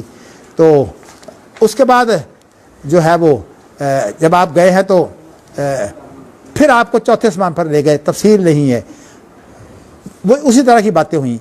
फिर आपको जो है वो पाँचवें आसमान पर ले गए, फिर उसी तरह की बातें हुई। फिर आपको छठे आसमान पर ले गए, फिर इसी तरह की बातें हुई। और उसके बाद फिर आपको सातवें आसमान पर ले गए, तो सातवें आसमान पर जब गए हैं तो इसी तरह की बातें हुई। सारे आसमानों पर जो है वो अंबिया से मुलाकातें हुई हैं, एक एक आसमान पर, लेकिन उनकी तफसील जो है वो दूसरी हदीसों में मौजूद है। पहले आसमान पर आदम से बात हुई, दूसरे आसमान पर इदरीस से मुलाकात हुई, तीसरे आसमान पर जो है वो गालिबन दाऊद से मुलाकात हुई, फिर चौथे आसमान पर हज़रत ईसा अलैहिस्सलाम से मुलाकात हुई। ये इसकी तफसीर है, मैं इस तफसीर में नहीं जाना चाहता। बात तो सातों आसमानों पर, हत्ता कि जो आखिरी आसमान है वहाँ इब्राहीम थे, और जो छठा आसमान है वहाँ मूसा थे। लेकिन जब मूसा से मिले हैं ना, जब जाते हुए, तो मूसा अलैहिस्सलाम जो है वो फिर सातवें आसमान पर चले गए थे, उनको साथ ले गए थे, क्योंकि उनको ये शर्फ हासिल था कि वो अल्लाह से गुफ्तगू कर चुके थे। तो इसलिए वो लफ्ज़ मौजूद है कि उनके इस शर्फ की वजह से वो सातवें आसमान पर गए हैं।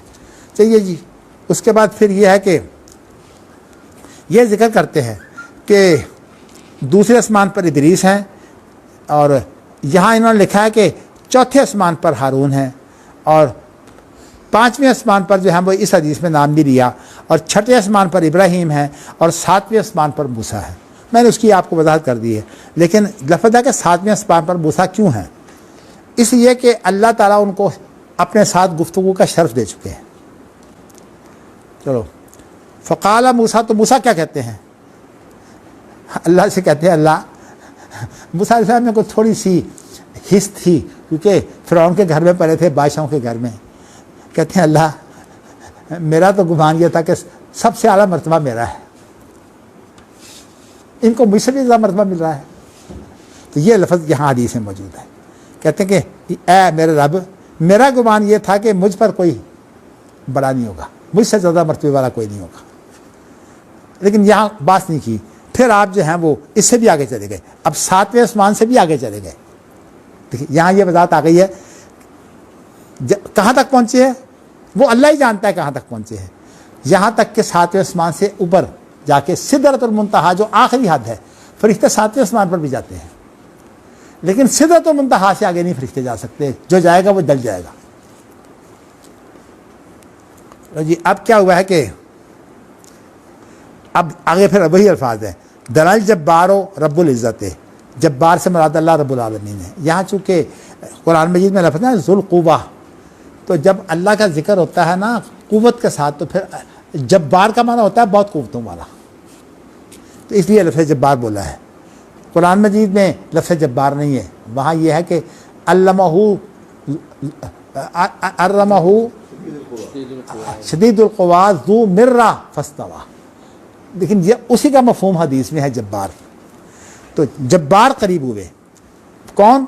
रब्बुल इज़्ज़ा, जो इज़्ज़त के रब हैं, वो करीब हुए हैं। फतदल्ला, वो उतरे हैं, लेकिन इसकी कैफियत हम नहीं पेश कर सकते। वहाँ भी है, लेकिन ये मर्तबा जो है वो अल्लाह देते हैं। अल्लाह जो पहले आसमान पर आते हैं, क्यों आते हैं? सिर्फ इसलिए कि बंदे को एहसास हो कि मैं ज़्यादा करीब हो गया हूँ। लेकिन अल्लाह, वही बात है, सरफ का यकीदा है कि अल्लाह की कैफियत हम जानते नहीं हैं, जैसे अल्लाह की ज़ात के लायक। हत्ता काना मिन हो काबा कौसैन औ अदना, यहाँ तक कि वही जो मैं आपको तफसीर बता चुका हूँ कुरान मजीद में, काबा कौसैन, दो कमान आपस में मिलते हैं और उनका जो परतरा होता है वो एक होता है। ये आपस में मोहब्बत की मिसाल है, सुलह की, क्योंकि जो लड़ाई के बाद जो सुलह होती है ना, उसके अंदर कहते हैं कि ज़्यादा मोहब्बत होती है। चलिए जी, जी अल्लाह डाल दे जी। जी अब अल्लाह ने 50 नमाज़ें जो हैं वो फ़र्ज़ कर दी, ये हदीस में ये अल्फाज हैं। आप फिर उतरे हैं, जब वहाँ से उतरे हैं ना, तो मूसा अलैहिस्सलाम के पास जब पहुँचे हैं तो मूसा अलैहिस्सलाम ने रोक दिया। अब वो सातवें आसमान पर है ना, आप आगे सातवें आसमान पर ही उतर रहे हैं बार बार। तो कहते हैं मोहम्मद, अल्लाह ने क्या तुम्हें ख़ास तौर पर अल्लाह से क्या बात तय पाई है? ये नमाज अल्लाह से मुआहदा है, अल्लाह से क्या मुआहदा तय पाया है? तो कहते हैं कि अल्लाह ने मेरे साथ ये, मैंने ये मुआहदा किया है कि मेरी उम्मत जो है वो 50 नमाज़ें पढ़ेगी। कहा ना, कहा कि इन्ना उम्मत का ला तस्तती हो जाएगा, तेरी उम्मत ये ताकत नहीं रखती, तो फ़र्ज है अल्लाह के पास दोबारा जाइए, तो और अल्लाह से कहिए कि तख़फ़ीफ़ कर दे। यानी मतलब यह है कि नमाज़ों में भी तख़फ़ीफ़ कर दे, और ख़ास तौर पर व अनहुम, तेरी उम्मत से भी तखफीफ कर दे। तो अल्लाह के रसूल जो है वो जिब्राइल को देखते हैं, गोया से उनसे राय मांग रहे हैं कि आपकी क्या राय है। उन्होंने कहा कि ठीक कह रहे हैं, आप जाइए। तो फिर चले गए। अब जिब्राइल साथ नहीं जा सकते वहाँ। चलिए, फ़ाला भी ही जब्बार, दोबारा फिर अल्लाह की तरफ गए। अच्छा, बहुवा मकाना हूँ, उसी जगह गए हैं जहाँ पहले अल्लाह से मुलाकात हुई थी।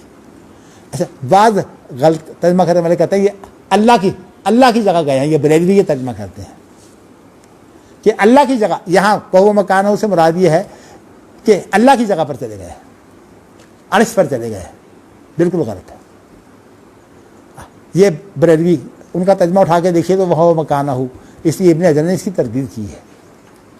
वो कहते हैं कि ये बहुआ मकाना हो ये अल्लाह का जगह नहीं है, बल्कि वो जगह है जहाँ पहले अल्लाह से मुलाकात हुई थी और अल्लाह ने 50 नमाज़ें जो है वो फ़र्ज़ की थी। अच्छा, फिर खैर यही बात है कि दुआ कहा अल्लाह मेरी उम्मत इसकी ताकत तकदी कम कर दो, तो अल्लाह ने 10 नमाज़ें कम कर दी। फिर वापस आए 40 नमाज़ें लेकर, फिर मूसा अलैहिस्सलाम ने रोक दिया। तो मूसा अलैहिस्सलाम बार बार उन्हें लौटाते रहे जी, युरद्दिदुहु मूसा, यहाँ तक कि वो 50 की 5 रह गए। अच्छा, फिर मूसा ने रोक दिया 5 पर भी, और कहते हैं कि ए मोहम्मद, मैंने रावत तो का माना होता है किसी की हर तरीके से जो है वो कोशिश करना। ये वही बात है जो ज़ुलेखा ने यूसुफ अलैहिस्सलाम को फिसलाने की कोशिश की थी ना, वहाँ भी लफ्ज़ वरावदतुल्लती हुआ फ़ी बैतिहा, उस शख्स से ताल्लुक़ात जोड़ने की ज़ुलेखा ने बार बार कोशिश की जो उसके घर में रहता था। रावदा का लफ्ज़ होता है वो इन कोशिशों के लिए इस्तेमाल होता है। तो वो कहते हैं कि मैंने बनी इसराइल के लिए बड़ी कोशिशें की हैं कि वो किसी तरह जो है वो 2 नमाज़ें पढ़ लें। वो 2 नमाज़ें भी नहीं पढ़ने के लिए तैयार हुए। अच्छा, इससे कम तर यानी यहाँ मुराद 2 नमाज़ें हैं। तो आप अल्लाह से कहें कि अल्लाह इसको भी कम कर दे। तो अल्लाह आपने फिर जिब्राइल से पूछा ताकि उनसे मशवरा मांगे। तो जिब्राइल ने तो इसको बुरा नहीं जाना कि अल्लाह के बाद दोबारा चले जाओ, इसलिए कि अल्लाह से तो इंसान कभी मायूस नहीं होता। तो अल्लाह के रसूल ने जो है वो फिर जो है वो दुआ करनी शुरू कर दी। क्या दुआ की? ए रब, मेरी उम्मत बड़ी कमज़ोर है, इनके जिस्म भी कमज़ोर हैं, इनके दिल भी कमज़ोर हैं, इनके कान भी कमज़ोर हैं, इनके बदन भी कमज़ोर हैं, इनसे तखफीफ कर दे। अब अल्लाह क्या कहते हैं? अल्लाह कहते हैं कि जब्बार, फ़क़ाल अल जब्बार, और जब्बार कहते हैं ए मोहम्मद लब्बैक व सादैक। आपने फरमाया, जब अल्लाह ने कहा ना मोहम्मद, आपने कहा लब्बैक। लब्बैक का मतलब बार बार मैं हाजिर होता हूँ, और सादैक का माना ये होता है कि मैं बार बार ये सादत हासिल करता हूँ तेरे हुक्म की। जब अल्लाह के हुक्म का इंसान मुती होता है तो ये इसको बोलते हैं सईद। जो औलाद जो है वो बाप की फरमादार हो उसको सईद बोलते हैं, क्योंकि वो बाप की नाफरमानी नहीं करती, और जो नाफरमान हो उसको शकी बोलते हैं, बदबख्त। चलिए जी, ये अल्लाह के रसूल ने जवाब दिया कि लब्बैक व सादैक। ये हम हज में कहते हैं, ये कलमे लब्बैक व सादैक भी कहते हैं, लब्बैक अल्लाहुम्मा लब्बैक भी है, ये सारे कलमे जायज़ हैं। तो अब अल्लाह ने क्या जवाब दिया? अल्लाह ने जवाब दिया ला युबद्दलुल क़ौलु लदैया, मेरे पास बातें बदली नहीं जाती। मतलब मेरा एक फ़ैसला ये पक्का है 5 का, लेकिन साथ ही बता दिया कमा फ़रज़्तु अलैका फ़ी उम्मिल किताब। ये जो है वो है जो उम्मुल किताब में लिखा हुआ है। उम्मुल किताब में ये लिखा हुआ है कि अल्लाह 50 नमाज़ें फ़र्ज़ करेंगे, फिर उसके बाद अल्लाह हल्का कर करके 5 बना देंगे। यानी जो कुछ होना होता है वो सारा लिखा होता है उम्मुल किताब। ये उम्मुल किताब में लिखा हुआ है। अब वहाँ ये है ही नहीं कि 5 से कम होंगी, तो कहा कि अब फैसला नहीं बदला जाएगा। इसीलिए कहते हैं तकदीर जो है वो तदबीर पर हावी होती है। तो तकदीर पर ईमान जो है, ये 6 जुज़े हैं ईमान की, उनमें से एक तकदीर पर ईमान है। अच्छा जी, अब यह है कि हर नेकी जो है वो 10 के बराबर है। तो ये जो है कहने को 5 है, लेकिन ये हकीकत में 50 है, जो लौह महफूज में लिखा हुआ उसके मुताबिक। अच्छा, अब आप फिर मूसा की तरफ आए हैं, तो आप पूछते हैं मूसा कि अभी क्या करके आए हो? तो उन्होंने कहा कि अल्लाह ने हल्का ये काम किया है कि नमाजें 5 हैं, लेकिन उस हैं 50 के बराबर। काला मूसा कद वल्लाहि रावत तो बनी इस्राइल अला अदना मिन ज़ालिका फतरकूहु, अल्लाह की कसम मैंने बनी इस्राइल के लिए बड़ी कोशिश की है कि वो नमाज पढ़े, वो नहीं पढ़ते। अब देखिए ना, मूसा अलैहिस्सलाम का अपना मिजाज है, आपका अपना मिजाज है, आप दोबारा जाइए फिर युखफ़िफ़ अन्क कि अल्लाह इन 5 से भी कम कर दे। अल्लाह के रसूल ने फरमाया, ऐ मूसा अब मुझे शर्म आती है, क्योंकि अल्लाह ने कह दिया कि लौह महफूज को तो नहीं बदल सकते। तो अच्छा जी, कद वल्लाहि इस्तहयैतु बिर्रब्बी, ये वल्लाह अल्लाह की कसम है, और कद जो है इस्तहयैतु पर वारिद है कि यानी मुझे अल्लाह की कसम मुझे शर्म आ रही है अपने रब से, जब मैं बार बार अपने रब की तरफ किया हूँ। तो अब जो है वो जिब्राइल कहते हैं कि वापसी पर जिब्राइल साथ थे ना, फाबित बिस्मिल्लाह, आप अल्लाह के नाम के साथ जो है वो नीचे उतरिए। अच्छा, ये भी बताऊं कि वैसे बैतुल मक़दिस के बारे में रवायतें 2 किस्म की हैं। एक रवायत तो ये है कि आप पहले गए हैं, जाते हुए आपने बैतुल मक़दिस में इमामत की है, लेकिन बाद रवायतों में यह है कि नहीं, ये वापसी पर हुई है। इसलिए कि अगर पहले इमामत हो जाती तो ये जितने आदम वगैरह, इदरीस, हारून, मूसा, फिर ये सारे तो वहीं मिल लेते, पहले आसमान पर मिलने की बात नहीं थी। इसलिए इब्ने हजर ने इसको तरजीह दी है कि ये जाते हुए वाक़या नहीं हुआ, आप वापसी पर भी बैतुल मक़दिस से होकर आए हैं। अब ये तमाम के तमाम अंबिया जो वहाँ मौजूद थे ना आसमानों पर, वो सारे के सारे अल्लाह ने नीचे उतार दिए। अब ये बताइए कि ये मौजज़ा नहीं है तो क्या है? तो मौजज़ाना जो हालत होती है ना, वो और तरह की होती है। इसीलिए इब्ने हजर ने भी इसको तस्लीम किया है, और वो क्या है, बस तयक़दा वहुव फ़ी मस्जिदिल हराम, आपको जब जाग खुली है तो आप मस्जिद हराम में थे। अब इसके 2 तर्जुमे करते हैं उलमा। एक तो ये करते हैं कि आप मेराज से वापस आकर सो गए, तो इसलिए जब आपने आँख खुली है तो यानी मतलब यह है कि इतने थोड़ा, यानी इतना लंबा काम, जन्नत और दोज़ख की सैर भी है वो हदीसों में, इतना लंबा काम, लेकिन यह है कि रात का बड़ा मुख्तसर हिस्सा जो है उसमें ये काम हो गया। ये सारे का सारा मौजज़ा है। अब ये बताइए कि एक इंसान अगर इंसानी ताकतों के साथ हो तो इंसानी ताकतों के साथ ये काम कर सकता है वो? इसलिए जो उलमा है ना, इमाम बुखारी वगैरह, वो कहते हैं कि असल में ये सारा जब मौजज़ा होता है तो वो इंसानी ताकत नहीं होती। तो मौजज़ा की हालत में ख्वाब में अल्लाह के रसूल देख सकते हैं, हालांकि ख्वाब में देखना मौजज़ा नहीं होता। तो जो मौजज़ा की हालत होती है ना, उस हालत में कोई काम हो जाए तो कोई बात नहीं, लेकिन ये उनकी दलील है। मैं इसके बारे में जो है वो कुछ नहीं कहता, इसलिए कि मैं नहीं चाहता कि कल को फतवे जो है वो माशाल्लाह यहाँ मुफ्ती आज़म बैठे हुए हैं कि मेरे खिलाफ फतवे देने लगे। ये मुफ्ती साहब हैं जी हमारे माशाल्लाह। इसलिए कि मैं जब रजिशों की कोई बात करता हूँ ना, इनको बड़ी बुरी लगती है, और मैं आपको बताऊँ कि मुझे इसी वजह से इनको भी रजीस लोग मानते हैं, हालांकि ये ख़ानदानी रजीस है। ये जो आपने बात की है, इसका इब्ने बाज़ बात करते थे इसकी, मुझे खैर इब्ने बाज़ से तो मैंने नहीं सुनी ये बात, लेकिन वैसे आपको बताऊं कि इसके बारे में जो अंदाज़ इख्तियार किया है ना शागिर्दों ने, इस पर जो शेख इब्ने बाज़ के शागिर्दों के शागिर्द हैं, और आपको मैं बता चुका हूँ कि शेख इब्ने बाज़ से जो है वो मुझे ख्वाब आया कि मैं ख्वाब सुनाई देता हूँ, मेरे ख्याल में चलिए ये भी आपके लिए है। मैं ऐसा हुआ कि एक बहुत बड़ा इकट्ठ है, उसके मुंतज़िम आला शेख इब्ने बाज़ है। ये मैंने सऊदी अरब जाने से पहले ख्वाब देखा।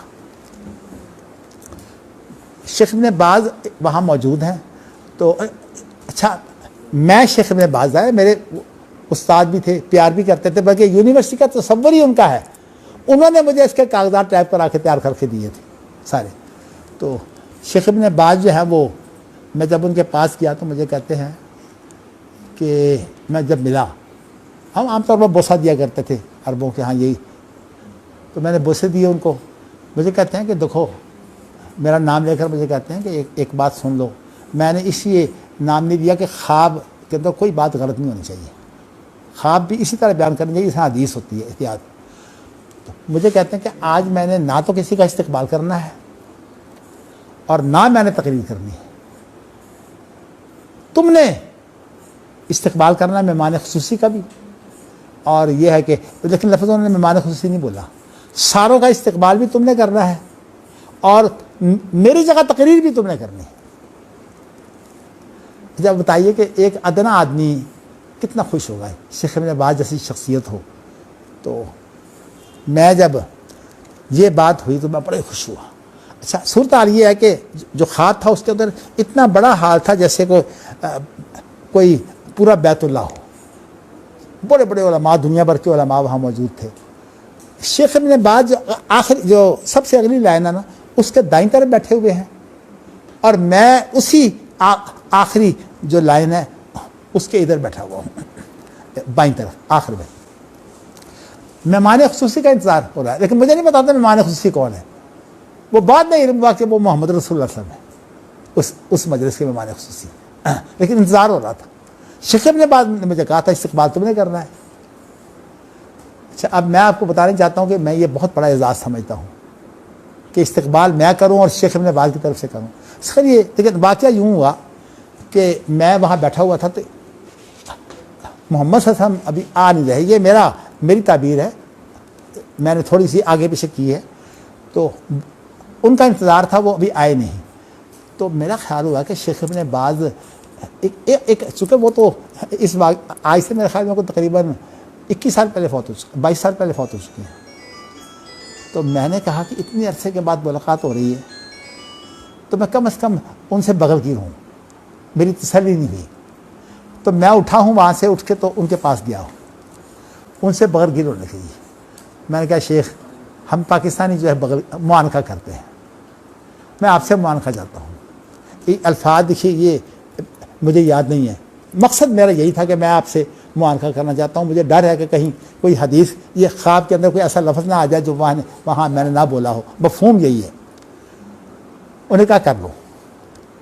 मैंने जब उनसे मुआनका किया तो आप बैठे हुए हैं ना, तो मैंने मुआनका करते हुए इधर आपका जो बायां कंधा है ना, वहाँ मैंने सर रखा है, मुआनका मेरा।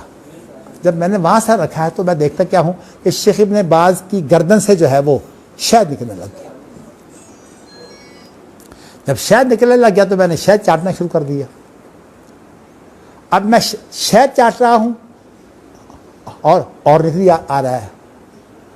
अब मैंने जब ये देखा कि शहद और निकलता आ रहा है तो मुझे ख्याल हुआ, ऐसे दिल में ख्याल आया, असल में अल्लाह ने मुझे बताना था ना, ख्याल ये आया कि पता नहीं शेख इब्न बाज इसको पसंद करते हैं कि नहीं कि मैं उनकी गर्दन का शहद चाट रहा हूँ। ये मेरे साथ शेख अलबानी के साथ भी वाक़या हो चुका है, लेकिन मैं उसको छोड़ता हूँ। तो मैंने जब ये जो है वो, मेरे दो ऐसे उस्ताद हैं, मैं फ़ख्र नहीं करता, अल्लाह के रसूल ने फ़ख्र से मना किया है, लेकिन मैं अपना एजाज़ समझता हूँ, शर्फ समझता हूँ कि वो मेरे साथ मोहब्बत करते थे। शेख इब्न बाज, अब देखिए ना, पूरे उलमा को छोड़कर मुझे अपना नायब बनाया है इस्तकबाल के लिए और इस्तकबालिया के लिए। अब सूरत हाल ये है कि मैं जब गर्दन उठाई मैंने देखने के लिए कि शेख इब्न बाज बुरा तो नहीं कहीं मना रहे, उनकी अपनी कैफियत क्या है, मैं शायद चाट रहा हूँ, तो मैंने देखा वो शेख इब्न बाज आई नहीं। वो असल में जो मेहमान खुसूसी मोहम्मद मुस्तफ़ा थे वो थे सल्लल्लाहु अलैहि वसल्लम। अच्छा, ये ख्वाब जो है मैंने बयान कर दिया। वहाँ जो हैत किबार उलमा होती है सऊदी अरब की, मैं रियाद में गया तो बड़े बड़े उलमा वहाँ मौजूद थे, 20 के करीब। उनमें जो सबसे बड़े थे हैत किबार उलमा के अंदर एक आला दर्जे के आलिम दीन, मैंने उनके सामने बयान कर दिया। कहते हैं आपका ख्वाब तो वाज़े है। असल में बात है, शेख इब्न बाज ने जो आपसे ये कहा है ना कि आज उन्होंने इस्तकबाल नहीं करना, उन्होंने जो है वो तकरीर नहीं करनी, उसकी वजह से ये है कि वो दुनिया में नहीं है, वो कब्र में है। उन्होंने आपको नायब बनाया है कि तुम जो हो मेरी नियाबत करो। हकीकत यह है कि मैंने ये जो पढ़ाना शुरू किया ना, मैं ये समझता हूँ कि मैं शेख इब्न बाज का शागिर्द होने के नाते शेख इब्न बाज की तौहीद बयान कर रहा हूँ। मैंने इसलिए आपकी बात का जवाब दिया है कि आप कहते हैं शेख इब्न बाज क्या कहते थे, मुझे नहीं याद, लेकिन ये अल्लाह का शुक्र है कि ये मैं शेख इब्न बाज वो आदमी है जिसको शेख इब्न बाज ने कहा है कि तुमने इस्तकबाल करना है और तुमने जो है वो इस्तकबालिया देना है। तो इसलिए मैं ये समझता हूँ सीट शेख इब्न बाज की बन गई माशाल्लाह। चलिए अल्लाह कबूल करे आपकी बात, वो तो मेरी ख्वाहिश है। मैंने आपको ख्वाबें और भी हैं, लेकिन मेरे ख्याल में टाइम ज़्यादा हो रहा है, आज इतनी बातें रहने देते हैं। आपने वैसे कुछ सवाल करना है तो कर लें, इसलिए कि माशाल्लाह ये मौजूद हैं, हाजी साहब भी सुन लेंगे। माशाल्लाह हाजी साहब बड़े इल्म के शौकीन हैं और बड़े ज़हीन लोगों में शामिल होते हैं माशाल्लाह।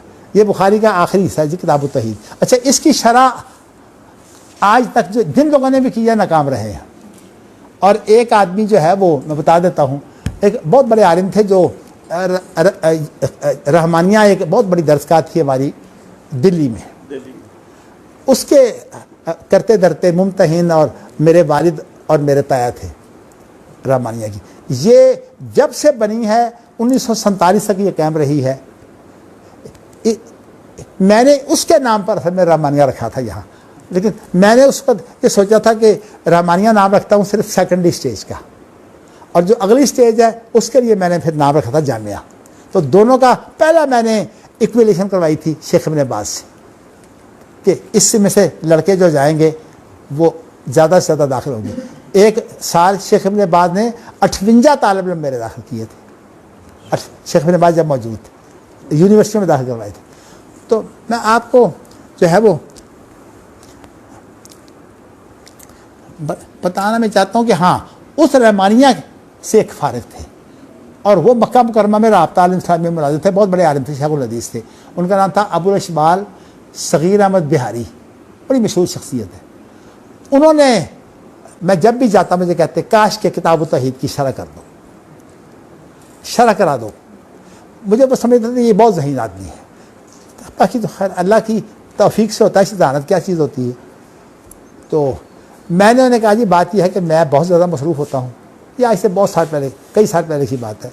तो मेरे एक उस्ताद हैं, वो फैसलाबाद में मेरे एक उस्ताद थे, उनका नाम था मौलाना मोहम्मद अब्दू अल-फल्लाह, जिन्होंने ये मुफरदातुल कुरान जो है ना राजी की रागिब की, उसका तर्जमा किया हुआ है, और उन्होंने वैसे किताबें भी कई लिखी हैं। हाँ, ये अशरफुल अवाशी उनका है, अशरफ, और सबसे बेहतरीन जो इस वक्त भी है वो अशरफुल अवाशी है, उसका कोई मुकाबला नहीं करता। लेकिन दूसरे लोग तिजारत कर रहे हैं, इसको कोई नहीं छापता। उन्होंने मुझे कहा था काश के इसको छपवा दो सऊदी अरब से। तो मैंने अबुल इशबाल का लेकर तनख्वाह मैं दिया करूँगा, आप उनको बुला लें और उनको किताबें दे दें। मैंने उनको बुलाया, बेचारे वैसे उम्र भी उनकी काफ़ी थी, और आप बताओ मैं हैरान हूँ, उनका ब्लड प्रेशर 400 होता था, ब्लड प्रेशर, शुगर उनकी होती थी 500, इलाज नहीं करते थे, लेकिन दुबले पतले थे, पता नहीं कैसे काम करते थे। इस हालत में उन्होंने काम किया इसकी शरह पर। मैंने वास्तव जो उनकी खिदमत कर सकते थे, मैंने एक उस्ताद जो बीवी समेत वहाँ रहते थे, मैंने कहा इनका एक एक खाना खुना तुमने तैयार करना है। तो सब मकसद ही मैं आपको बात ये बताना चाहता हूँ कि मैंने इसकी शरह करने की कोशिश की, लेकिन वो बेचारे रमज़ान आ गया, कहने लगे मैंने रमज़ान जो है वो घर में गुजारना है, मैं यहाँ नहीं गुजार सकता। मैंने सोचा बीमार बहुत ज़्यादा हैं, इतना ब्लड प्रेशर आप मेरे ख्याल में जानते हैं, शुगर भी और ब्लड प्रेशर भी। तो फिर वो चले गए, अल्लाह की कुदरत। मैंने किताबें सारी वहाँ दे दी, मैंने कहा आप रमज़ान में भी काम करते रहिए। फिर वो वापस नहीं आए, अल्लाह के पास चले गए। तो मैं आपको बताया कि मैं अपनी ये जिम्मेदारी समझता हूँ कि मैं इसकी शरह करूँ, लेकिन मैंने अपने साथ मिलाया है। तो ना मैं अब बूढ़ा भी हूँ, बीमार भी हूँ, तो बेटों में तो मेरा वैसे ज़हन ये था कि ये जो शैतान है मैं इसको जो है वो कहूँ, नहीं मैंने नाम नहीं दिया, नहीं मैंने नाम पता क्यों नहीं दिया कि ये बकायदा रिकॉर्ड हो रहा है और दुनिया सुन रही है। मेरा ख्याल ये था कि ये करे, लेकिन उसका इल्म बहुत कच्चा है। मैं आपको बताऊं कि इसका इल्म अगर पुख्ता होता ना, इसने पढ़ा नहीं है, इसने हमेशा क्लासों से गैराज रहा है, और चूंकि कोई इससे पूछता नहीं था, बंद कर दो। बस अरे बंद कर दे आप, मेरे ख्याल बंद कर दें, इसको बंद कर दें। मैं आपको बताता हूँ, ये इसको पहली सलाह मिल रही। अच्छा आप देखिए हमदा इससे कितना छोटा है, हमदा की लोग तकरीर सुनते हैं, इसको तकरीर नहीं करनी आती।